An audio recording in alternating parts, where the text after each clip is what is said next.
Fala, Youngers, tudo bem com vocês? Bom, pessoal, uma boa noite a todos. Hoje é domingo, dia 15 de setembro de 2024 e estamos em mais um Depois da Bandeirada Fórmula 1, o seu debate sobre aquela categoria, que a principal categoria do automobilismo mundial, e também vamos falar da Fórmula 2. E olha, semana que vem, no Grande Prêmio de Singapura, não serei eu que irei apresentar. Sim, será o Murilo que vai apresentar aí o Depois da Bandeirada Fórmula 1, o mais novo apresentador do Young Racers, apresentador do Young Racers Podcast. E antes da gente começar, lembrando você, escuta, compartilhe, comente, se inscreva no canal, ative o sininho para receber todas as nossas notificações. Não esqueça de comentar a hashtag Depois da Bandeirada F1 e não esqueça também de curtir e se inscrever e seguir o Young Racers nas redes sociais. O Young Racers, o Depois da Bandeirada Fórmula 1, é um oferecimento de Arcuri Consultoria. Tá precisando comprar um carro e não sabe qual o melhor carro dentro da marca que você quer, o melhor valor do carro, melhor seguro? Mande uma mensagem para a Arcuri Consultoria. As informações deles estão aqui na tela para vocês. E bora falar dessa corrida, porque a gente tem muito assunto para falar. Quero começar com ele, o mais novo apresentador do Young Racers, o Murilo. Murilo, boa noite, meu amigo. Boa noite, primeiramente, a todos. Boa noite, Matheus. Boa noite, Gil. Boa noite, Fabrício Peixoto. Agradecer mais uma vez pelo convite aqui no nosso canal Young Racers. Boa noite a você também que está acompanhando o programa com a gente. E boa noite, né, a todos. É isso aí. Boa noite, Gil. Boa noite a todos, Youngers meu Brasil. Boa noite aí, meus nobres companheiros, Matheus, Fabrício e meu novo entregante aqui dos novos programas, o Murilo aí, gente fina, né? Hoje a gente vai estar falando aí, no Depois da Maneirada, tudo o que aconteceu nesse Grande Prêmio do Azerbaijão, uma análise do toque sobre, entre a Ferrari e a Red Bull, e também sobre a vitória a liderança do Bortoleto, a mudança de liderança nos campeonatos de construtores da Fórmula 1 também. É isso aí. Boa noite, Matheus. Boa noite, Fabrício. Boa noite, Murilo, Gili. Temos assunto aberto para falar desse jeito da Azerbaijão, liderança de Gabriel Bortoleto na Fórmula 2. Vamos tacar de pau dentro nessa barata, porque temos assunto para dar e vender, meu amigo. Hoje, nesse assunto, no Depois da Bandeirada, Fórmula 1. Bom, eu quero começar aqui, primeiro falando da liderança de Gabriel Bortoleto, né? Foi uma notícia que hoje alegrou aí o dia dos brasileiros. Bortoleto está de volta. Bortoleto que está aí na briga pelo título da Fórmula 2 e hoje assumiu a liderança do campeonato mundial da Fórmula 2. Eu quero saber de vocês aí, o que vocês acharam dessa nova liderança do Bortoleto? Murilo, começo com você. Cara, assim, foi extremamente, assim, novamente, né, assim, foi, cara, muita felicidade pra gente, né, para nós brasileiros que torcemos muito para o Bortoleto, né, ele que agora, graças a Deus, assume de vez a liderança do campeonato da Fórmula 2, lidera o campeonato aí da Fórmula 2 aí por apenas aí, ele que está, na verdade, com 169 pontos e meio, né, contra aí 165 pontos agora do Isack Hadjar, que não pontuou, né, na corrida que a gente teve hoje, no domingo da Fiat Race, né, na data que a gente está gravando esse vídeo aí. E aí por apenas, então, aí 4 pontos e meio, se eu não me engano, diferença de Gabriel Bortoleto para o Isack Hadjar, que é o segundo colocado, né, não é uma diferença muito grande, né, mas que a gente agora pode respirar agora com alívio, né, com o nosso Gabriel Bortoleto, porque agora a gente aí tem um tempinho até a próxima etapa da Fórmula 2, certo? A etapa, aliás, as provas da Fórmula 2 que estão já se encerrando, já estamos encaminhando para o final do campeonato da Fórmula 2 aí, restam aí, se eu não me engano, 4 etapas para o final da Fórmula 2, então, mas assim, aí agora que o Gabriel Bortoleto consegue assumir, graças a Deus, a liderança do campeonato da Fórmula 2, muito esperada, aí a gente pode respirar com alívio até a próxima etapa, que vai demorar um pouco, da Fórmula 2, né? Então, assim, segue o líder Gabriel Bortoleto aí, que está muito bem como estreante, né, da Fórmula 2, campeão da Fórmula 3 do ano passado, e que, cara, está muito bem. E agora passo a palavra para o Matheus. Opa, sim, agora. Perdão. Se for aqui pela risadinha aqui, fora do ar aqui. Assim, olha, liderança fundamental na hora certa do Bortoleto, na hora certíssima. O Bortoleto deu o bote e esse menino guia muito. E alguém tem dúvida de que ele guia mais que o Bottas? Porque, pelo amor de Deus, o Bortoleto é um baita piloto. É um baita piloto.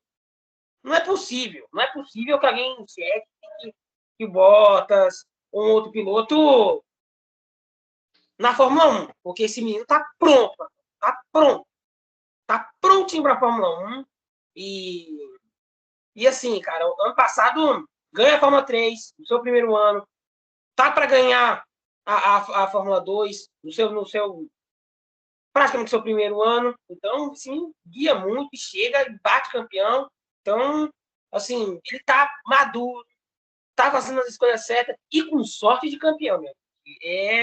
Tá pronto para ser campeão. Vamos torcer muito pro Gabriel Bortoleto conquistar esse título da Fórmula 2 depois de 2 anos. É isso aí. Gil. Pois é uma grande honra, uma grande maravilha saber que o Brasil voltou ao topo. Tinha muita saudade de ouvir o hino brasileiro sendo tocado lá nos pódios, mesmo que seja na própria F2. Mas, olha, isso mostra o que ele tem já, né? Que ele já está moldado como campeão, ele já está forjado para isso. Tem a cabeça que pensa como um campeão, apesar de ter tido alguns erros aí que cometeu agora, né, no dia de ontem. Ele conseguiu se recuperar. A vitória em Monza foi espetacular, incrível, digna de filme. Ali foi coisa de outro mundo. E agora ele continua, ele passou, né, agora à frente do Radiak, não pontuou e ocorreram problemas com ele também, mas ele tem que manter essa constância. Porque para ele eu acho que é sossegado, pois ele já se mostrou ser uma cabeça fria em relação a isso e que ele guia os passos aí para arrumar a Fórmula 1. E, Matheus, você disse que ele guia melhor do que o Bottas, né? Pois é, né? Enquanto ele tá de Bottas, o Bortoleto vai de galocha logo para dar uma voadora ali logo no esporro. E eu espero que ele assuma uma vaga lá, mesmo que seja na Audi, na Sauber, que provavelmente passará a ser Audi e ganhará um pouco mais de carro, deixará de ser mais uma equipe amadora. E é isso aí. Ele tá maduro para ser um campeão e o Bottas ele já tá podre para ir embora da F1 e se aposentar. É isso aí. Bom, agora indo para Fórmula 1. Só rapidinho, Fabrício. Pode só falar. Assim, Gil, e outra, aquela vitória dele em Monza foi uma vitória de cinema categórica e que mostrou para todo mundo assim, ó, deu recado para todo mundo assim, ó, tô pronto para a Fórmula 1. É isso que eu tenho para falar. Pode seguir, Fabrício. Exato. E aquela vitória, o cara, ele largou de 22º, a última posição, e chegou ali em primeiro. Foi vitória digna de filme, foi cinema absoluto aquela vitória. Bom, indo aqui, fechando esse assunto F2, indo para o assunto F1, quais foram os destaques positivos e negativos da corrida? Murilo, eu começo com você, porque eu soube que você tem muita informação espetacular para trazer aqui para a gente. Sim, claro. Na verdade, assim, a gente, né, teve uma vitória. A gente, na verdade, no programa de ontem, a gente tinha apostado também na vitória do Piastri, né, além do Leclerc. O Leclerc, na verdade, nessa corrida hoje não conseguiu, assim, vamos falar assim, segurar a pressão que estava tendo do Piastri. O Piastri, né, consequentemente passou e, né, manteve também a pressão que o Leclerc ainda estava atacando ele na corrida. E acho que o destaque positivo, cara, foi, claro, o Piastri, né, que venceu essa corrida, né, imprevisível, e também o Norris. Um destaque, claro, completamente positivo aí, porque o Norris, além de chegar na 4ª posição, ele ganhou, se eu não me engano, peraí, deixa eu só ver aqui a informação que chega pra gente aqui. O Norris, que ele largou lá de trás, largou de P15, né, da 15ª posição, e chegou na 4ª posição, ou seja, ganhou 11 posições aí na corrida, uma recuperação completamente espetacular do Lando Norris, que largou lá atrás, como a gente já previa também, né, que a gente chegou a comentar também no programa aí de ontem, né, do Antes da Bandeirada, que assim, o Norris, né, a gente previa que ele vinha com um ritmo forte para a corrida, né, que a McLaren ia entregar um bom carro, e foi isso que aconteceu mesmo, que a gente esperava. Então o Norris fez uma ótima corrida de recuperação, além do acidente que a gente teve no final, na penúltima volta, entre o Sainz e o Pérez, aquele acidente que está até polêmico até agora, né? Para que, né? Se foi culpa do Pérez, se foi culpa do Sainz, se foi acidente de corrida, né? Depois a gente, se quiser aí, com vocês aí, a gente abre essa questão aí para ver quem que foi culpa de quem, se foi acidente de corrida mesmo. Mas falando do Norris, ele que ganhou 11 posições aí na corrida, largando de P15 para P4, né? Por pouco não consegue pódio aí, né?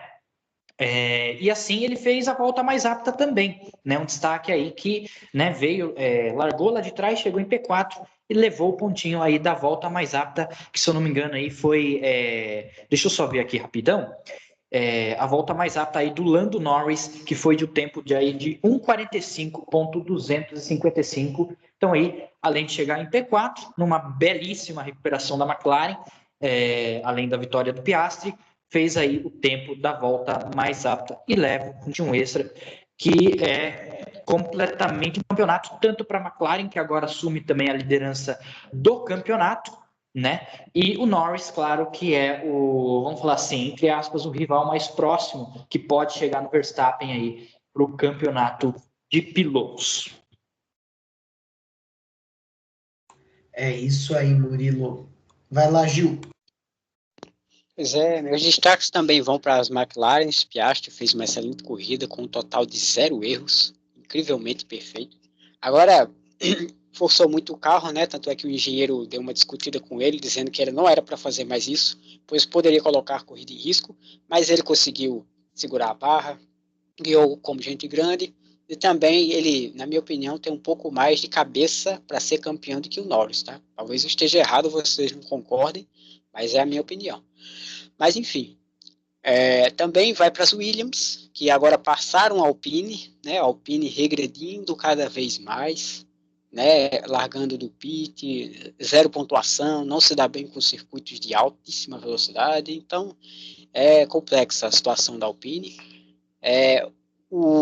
As Williams, né? O Colapinto, que já em 2 corridas tem mais pontos do que o Sargent em 2 anos, né? Só tem 1 ponto que foi herdado ainda assim. E Oliver Bergman, que pontuou pela 2ª vez nesse ano em 2 equipes diferentes. Tal feito nunca aconteceu, e ele é o primeiro até hoje. Inclusive, ele é desse século ainda. Ele é um jovem desse século. Ele é mais jovem do que eu, que sou do século passado. Além do Colapinto também, que pontuou, né?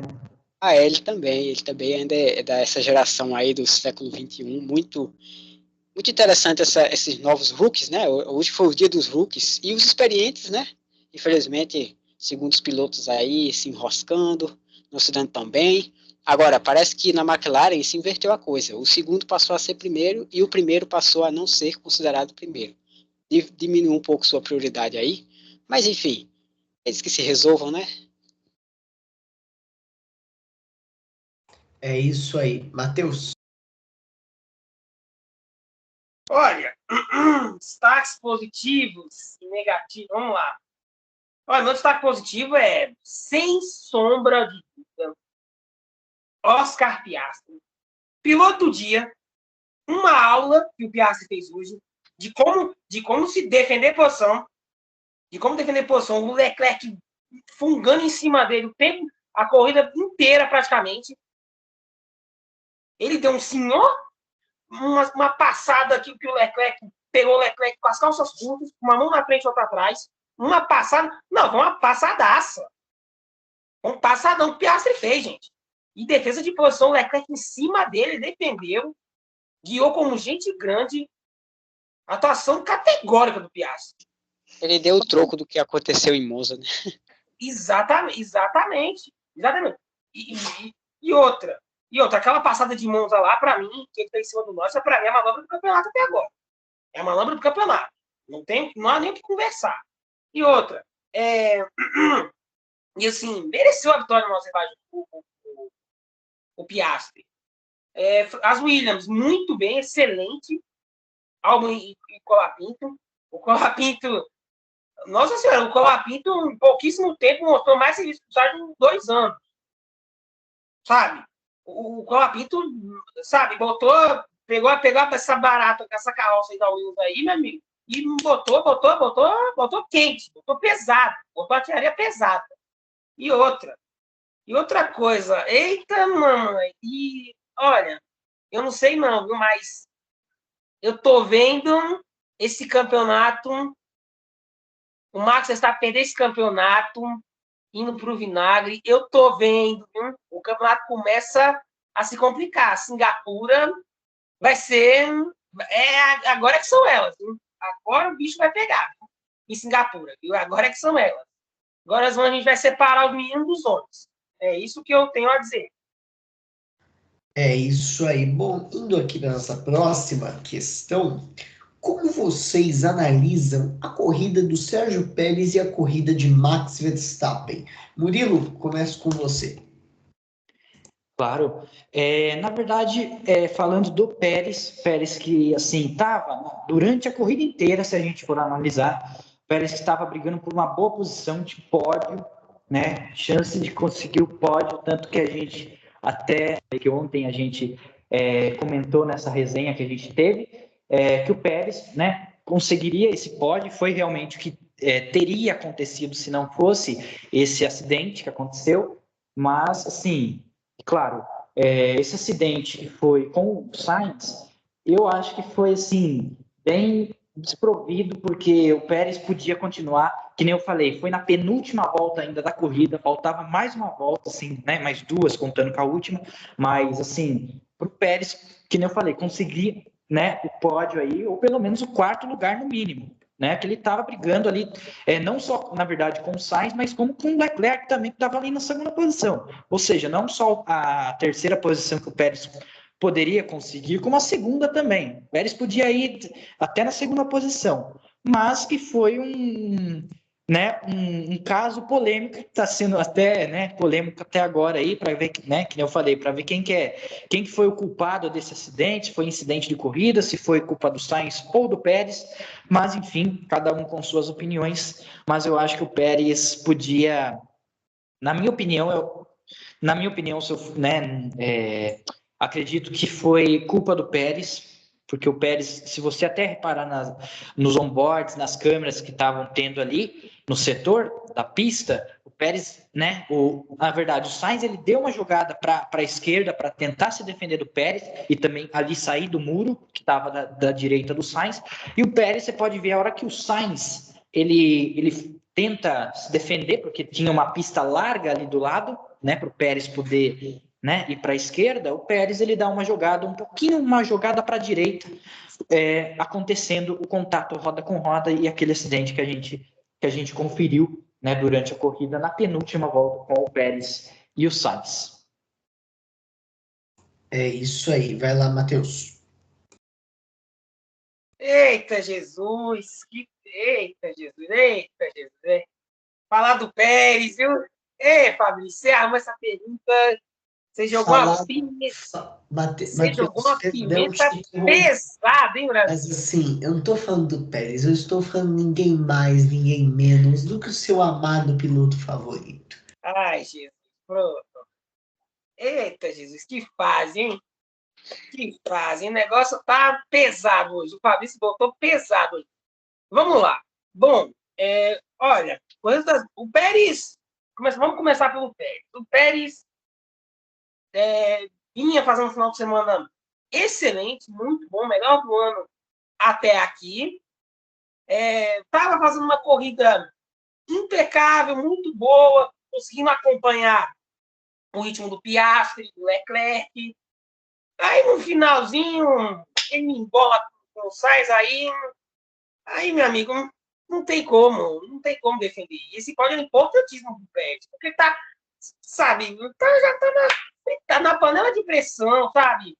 Aí o Dr. Marco vai bater pesado em cima dele agora, meu amigo. Vai bater mais pesado em cima dele ainda, entendeu? Vai bater como nunca em cima do Pérez. E era a chance de ouro do Pérez fazer um pódio. Era chance de ouro.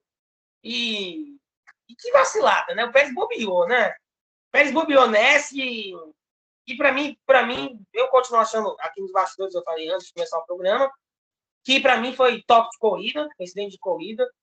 E, assim, o Pérez poderia ter sido mais prudente, ter esperado o momento certo para ultrapassar e assim,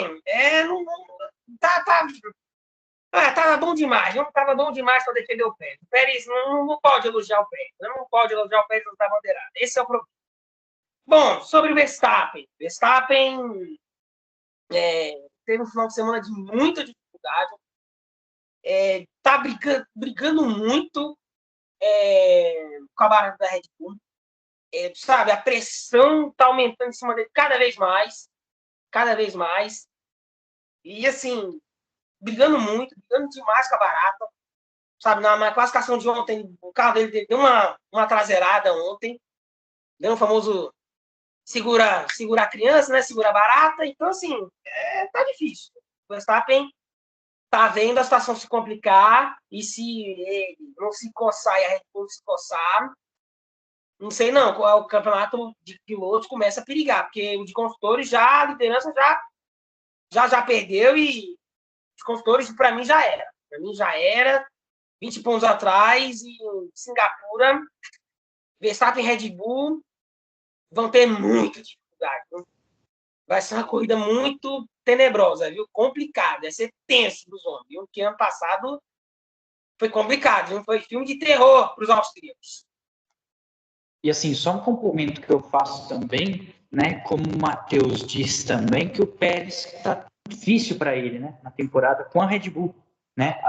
Se comparar com o Verstappen, né? Propriamente dito, porque o Pérez, que nem o Matheus, né?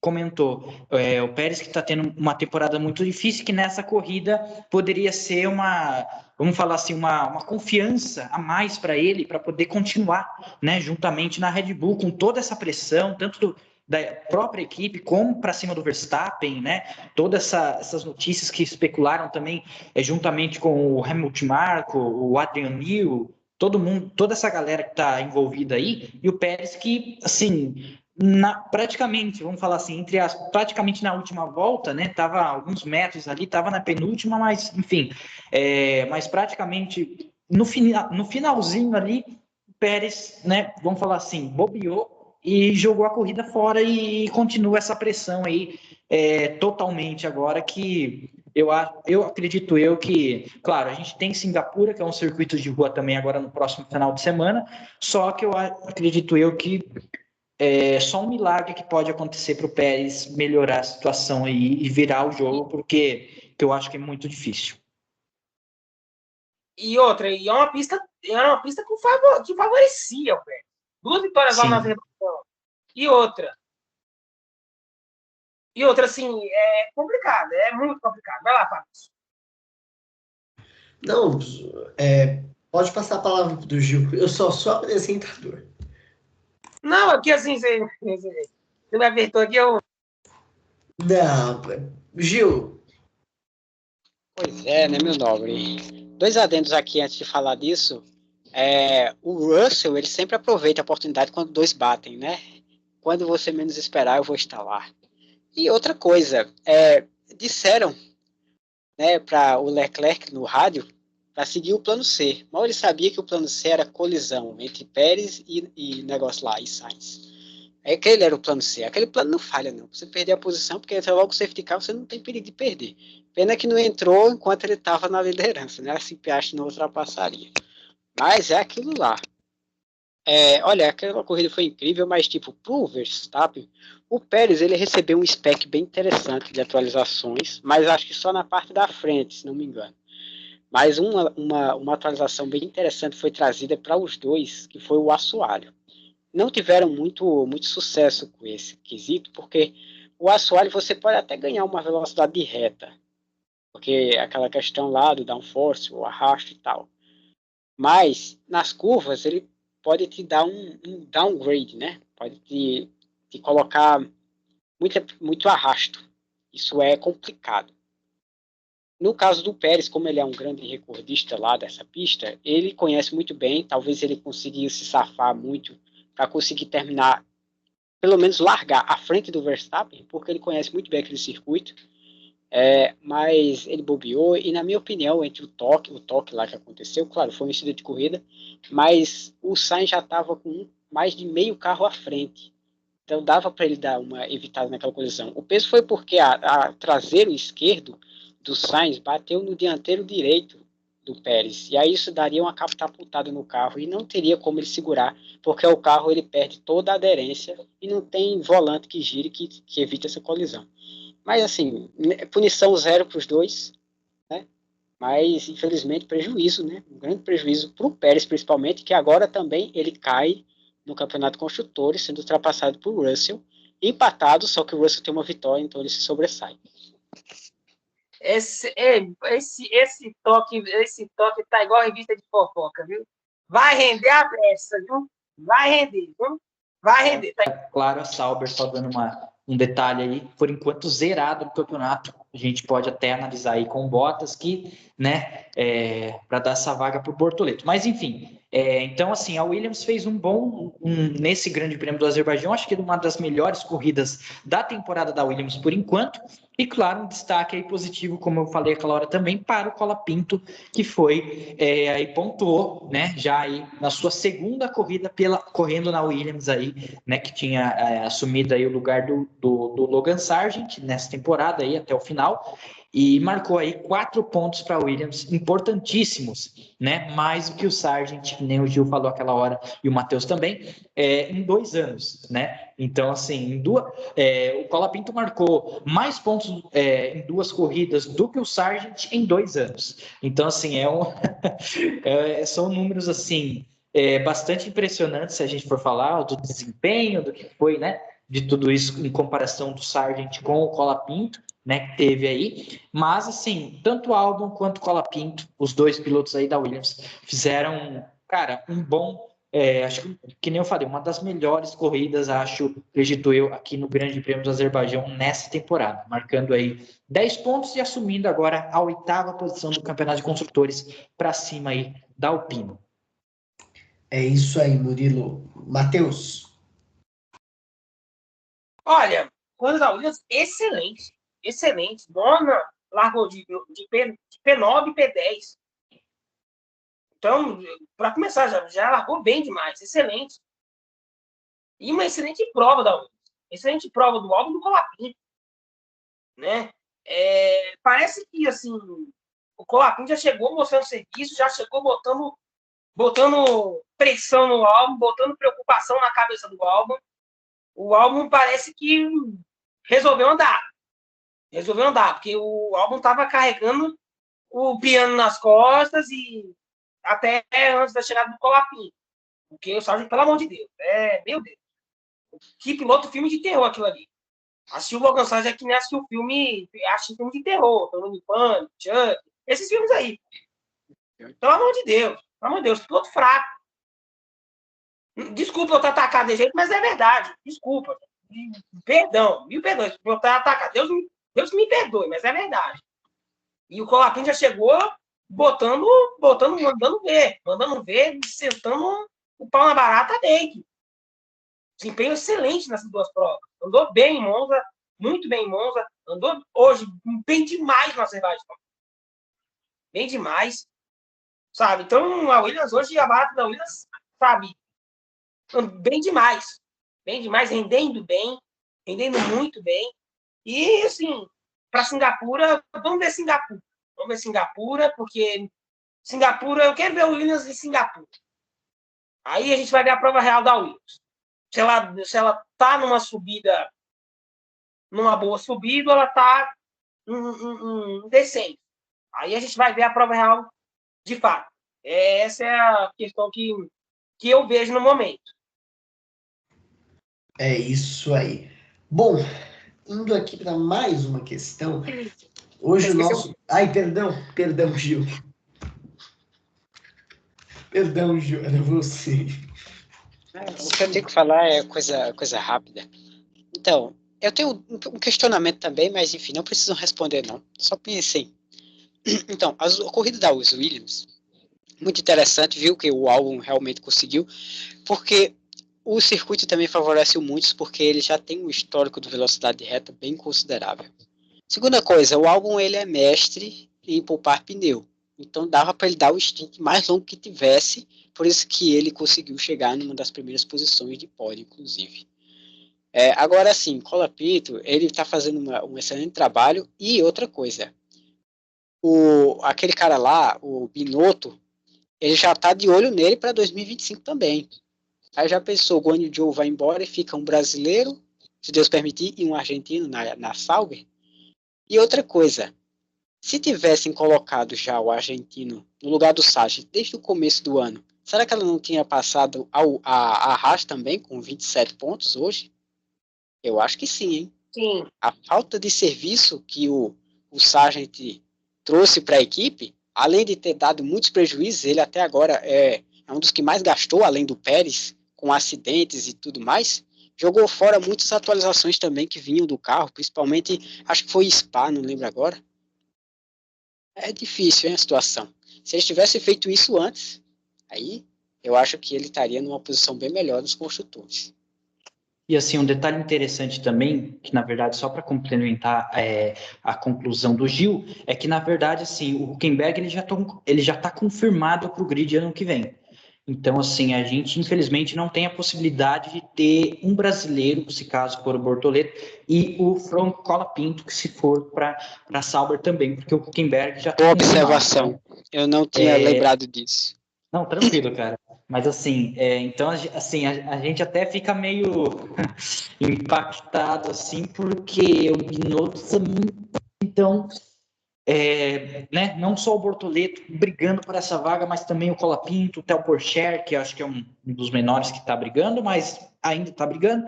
Mas assim, se for realmente assim confirmado, que eu acredito que seja, né, do Binotto tá de olho também no Colapinto para a vaga o ano que vem, a gente fica meio ali, né, meio assim, meio triste um pouco, porque assim, a gente, claro, tá torcendo por Bortoleto nessa vaga, mas assim, o Colapinto, claro, a gente deve dar esses créditos a ele também, porque ele tá fazendo um bom trabalho, como falei, já pontuou nessa segunda corrida que ele tá fazendo aí na Williams, né, com 4 pontos já, né, terminando aí na 8ª posição. E só que se a gente for analisar também o Bortoleto na Fórmula 2 também, né? Tá brigando pelo título. Então, assim, são dois ótimos caras. E eu até gosto dessa observação que o Binotto está fazendo, porque assim, são dois ótimos pilotos experientes, né? Tanto o Colapinto, que está brilhando agora na Fórmula 1, né? Com esses primeiros pontos aí já na segunda corrida que ele está fazendo pela Williams, e claro, o nosso Bortoleto, que a gente não pode descartar também, que está fazendo um trabalho excepcional na Fórmula 2, está brigando agora, assume a liderança da Fórmula 2 para esse título. Então só que, né, a gente tem a preferência de um brasileiro. Então, assim, a gente espera que o Bortoleto consiga essa vaga para o ano que vem. Por favor, Fabrício, prossiga. É isso aí, Murilo. Olha, indo aqui na nossa próxima questão, na opinião de vocês, a Red Bull poderá perder a segunda posição nos construtores para a Ferrari? Murilo. Olha, cara, assim, eu não sei dizer exatamente, mas assim, como eu falei aquela hora, a Red Bull está decaindo nessas últimas etapas, em 7 etapas, se eu não me engano, se eu não estiver enganado, 7 etapas agora que o Verstappen está com esse jejum de vitórias, não vence mais, se eu não me engano, é 7 etapas, mas enfim, se eu tiver errado aí me corrijam, por favor. Mas, enfim, e que a Red Bull está decaindo, né? Tanto com o Verstappen como com o Pérez agora, que teve essa oportunidade de pódio nessa corrida de hoje, mas infelizmente, né, teve esse imprevisto aí do acidente aí que ocorreu. Mas, enfim, e a Red Bull está decaindo no campeonato. Como eu falei, se continuar desse jeito, e que nem aquela hora o Gil até comentou, e a Ferrari continuar com esse bom desempenho, bom ritmo, e matematicamente, claro, falando nos pontos aí, a Ferrari pode sim passar à frente na Red Bull nas próximas etapas, porque como eu falei também aquela hora, a Red Bull agora está com 456 pontos, contra 425 da Ferrari. Ou seja, a diferença não é muito grande assim. Se eu não me engano, se a gente for analisar aqui, acho que é 29 31 pontos, se eu não estiver enganado, a diferença. 31 pontos. Acho que é isso mesmo. 31 pontos, então, separam a Red Bull da Ferrari agora, que é a segunda e terceira colocadas. Mas, como eu falei, se continuar desse jeito, e a gente pode até cotar, acho, se na próxima etapa continuar desse jeito, a Red Bull, vamos supor, só um exemplo aí, a Red Bull, um exemplo, não pontuar na próxima corrida, que é quase impossível não pontuar, né? Mas, enfim, e a Ferrari, sei lá, manter o favoritismo e fazer uma dobradinha aí, com volta mais rápida, pode assumir a segunda posição, porque, como eu falei, a diferença é apenas 31 pontos, e, claro, né, essa diferença aí já pode ser quebrada já no próximo GP. Então, com os dois carros, claro, falando aí matematicamente. Mas acredito que sim, a Ferrari pode sim assumir a segunda posição e a Red Bull continuar decaindo se continuar desse jeito, num ritmo aí que, cara, começou muito bem na temporada, só que, né, como eu falei, tá indo lá embaixo, cara. E as outras equipes, como eu falei, se aproximando muito da Red Bull e na liderança aí para conseguir o título do Campeonato de Construtores e de pilotos também, né, contra o Verstappen. É isso aí. Gil, vai lá. Pois é, né? A matemática é boa, eu gosto muito dela por causa disso. Muitos não têm mais a chance de ganhar um título, né, por números, mas existem as possibilidades. Essas possibilidades muitas das vezes ficam fora de cogitação. Mas, por exemplo, vamos supor que o Pérez não pontue novamente agora em Singapura e só pontue o Verstappen na mesma posição que terminou hoje. Ele só ficaria com 10 pontos a mais. A Ferrari, se fizer a dobradinha com volta mais rápida, dá um total de 44 pontos. Já ultrapassa. Ultrapassa com folga, inclusive. Mas não se sabe ao certo, né? Vamos ver aí como é que vai ser. Mas, enquanto isso, a McLaren vai continuar andando aos seus passos largos para, quem sabe, conseguir o título, que, inclusive, o jejum é maior do que o da Ferrari ainda, desde 98. É muito tempo, cara. Mas a gente vai estar torcendo aí. Eu sou ferrarista, sou tifosi, mas eu tenho aquele 1% McLaren, como diria o Carlos Eduardo Valesi, lá do Boteco F1. Mas a gente vai ver aí como é que vai ser. É um circuito que favorece muito a Ferrari e atrapalha muito a Red Bull. Então, na minha opinião, se for se essa matemática aqui casar, se essa fórmula der certo, é provável de que já em Singapura eles ultrapassem. Ou se não, se possam chegar perto e ultrapassar já em Las Vegas. Estados Unidos, Gil. Que aí Las Vegas é Estados Unidos, né? Isso, Gil. A próxima etapa, Las Vegas, é só depois do GP de São Paulo. Matheus. Exato. Vamos lá. Olha. Eita, Lelê. Nossa. Red Bull. Vocês só estão se complicando, hein? Capaz de perder. Já perdeu a liderança. Numa dessa aí, Singapura, pode até perder o segundo lugar. Pois é, né? Eles perderam pode até perder o segundo lugar. E é a pista calcanhar de Aquiles, repito, é uma pista calcanhar de Aquiles da Red Bull. Que é uma pista péssima para a Red Bull. Que tem muita ondulação e a Red Bull, essa barra da Red Bull não se adapta a ondulações. Não se adapta mesmo. O ano passado ficou claro, nítido. E Mônaco também ficou. O Verstappen ficou no meio do caminho no Q2 ano passado. Pérez também. Né? Então, assim, hoje era a chance de ouro do Pérez. E o Pérez vai ficar lá na panela de pressão lá do Dr. Helmut Marko. Vai ficar lá na pressão e a panela de pressão vai apertar muito, velho. Vai aumentar muito para a Red Bull se perder esse segundo lugar. Vai perder muito. Os caras na fábrica vão ter que se coçar dobrado, arrumar um jeito de assumir a ponta dos construtores, de tentar alguma coisa nesse campeonato de construtores. Para mim, já está perdido. Já está perdido. Ultra perdido. Os construtores. E o de pilotos está bem ameaçado. Está bem ameaçado. O Norris fazendo uma vitória hoje,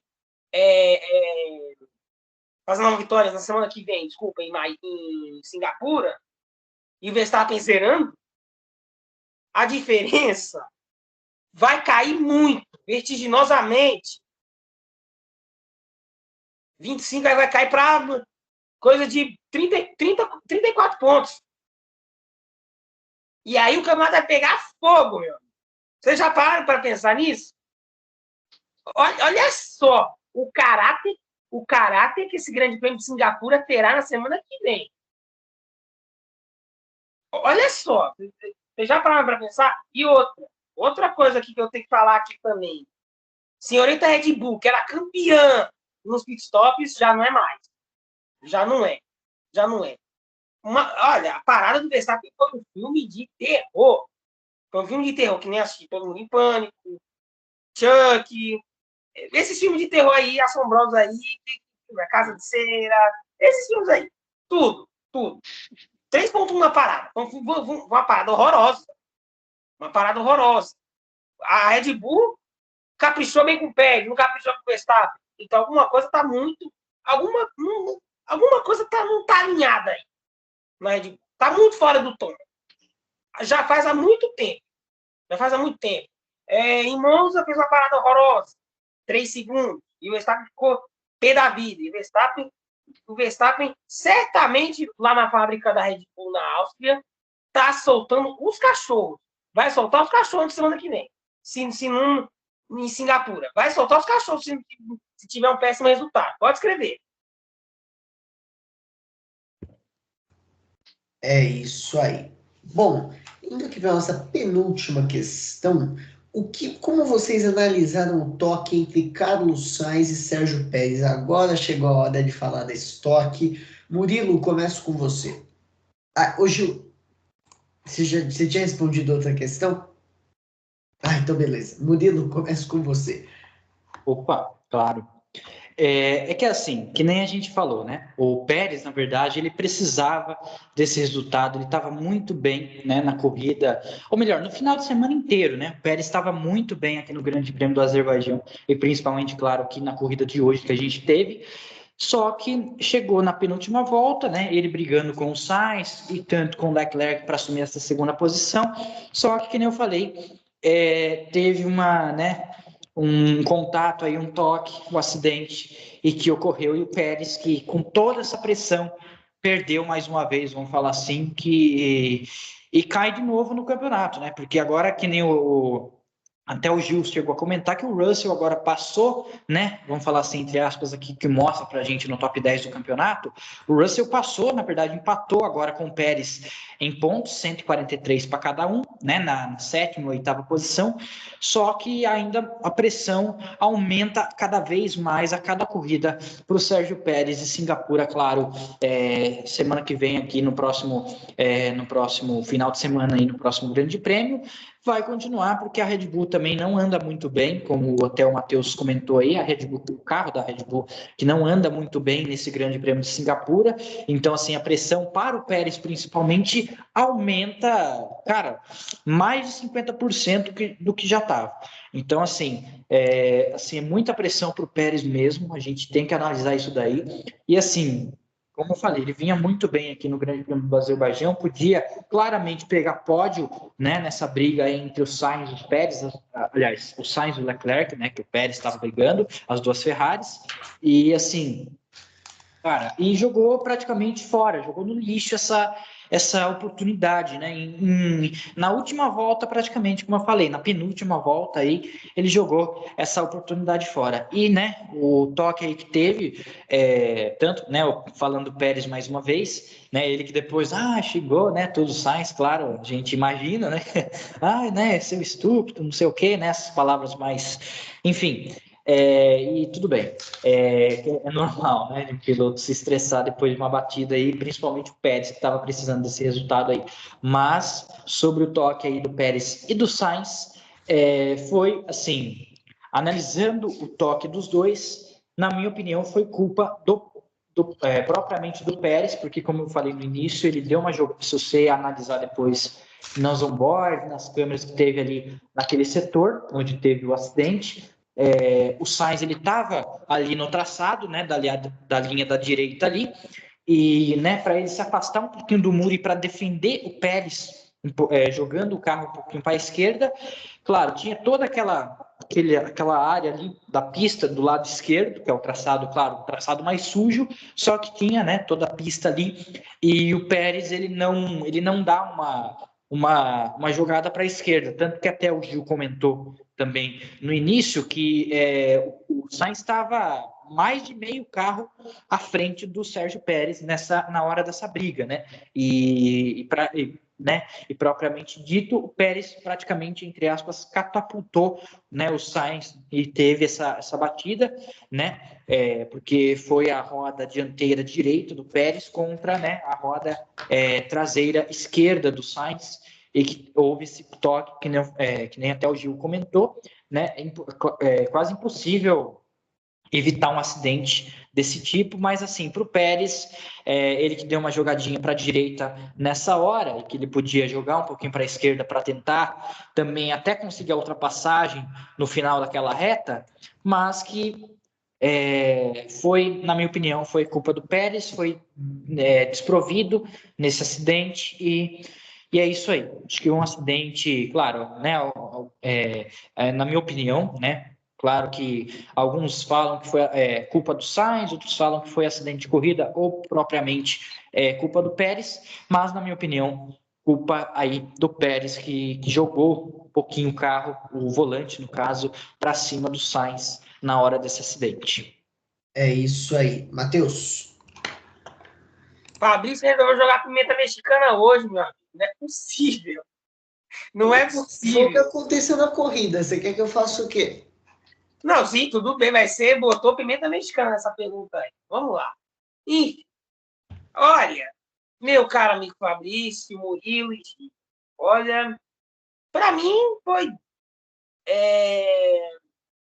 toque de corrida. Mas essa corrida tinha um caráter fundamental para o Pérez, um cunho decisivo para o Pérez, porque ele está cada vez mais pressionado na Red Bull. O Dr. ele já está na panela de pressão do Dr. Marco, sabe? Na panela de pressão do Dr. Marco. Era uma corrida de cunho decisiva. Ele fez um final de semana impecável, muito bom, excelente. E me joga fora na penúltima volta. Aí é para arrebentar, entendeu? É complicado. A situação do Pérez era uma coisa que para dar confiança para ele me joga fora e aí a situação dele complicou muito, demais. Demais. E Singapura, a batata dele vai assar muito se ele não fizer um bom resultado. É isso aí. Gil. Pois é, né? Como eu já tinha falado antes, e repetindo aí o que o Murilo e o Matheus falaram, incidente de corrida, porém, na minha opinião, dava para o Pérez evitar, já que o carro do Sainz estava a mais da metade dele estava à frente, né? E infelizmente não teve como evitar. Dava para o Pérez evitar sim. Os dois, na verdade, falam a mesma língua, mas só no idioma espanhol. É isso aí. Bom, pessoal, infelizmente chegamos ao final de mais um Depois da Bandeirada Fórmula 1. Murilo, quarta-feira vai ter Young Racers Quiz. E olha, galera, na semana que vem não serei eu que irei apresentar, será o Murilo que vai apresentar aí o Depois da Bandeirada Fórmula 1. Bom, uma boa noite a todos. Obrigado, Murilo. Obrigado, Matheus. Obrigado, Gil. Uma boa noite e até quarta-feira. Valeu, galera. Tchau, tchau. Valeu, galera. Tchau, tchau.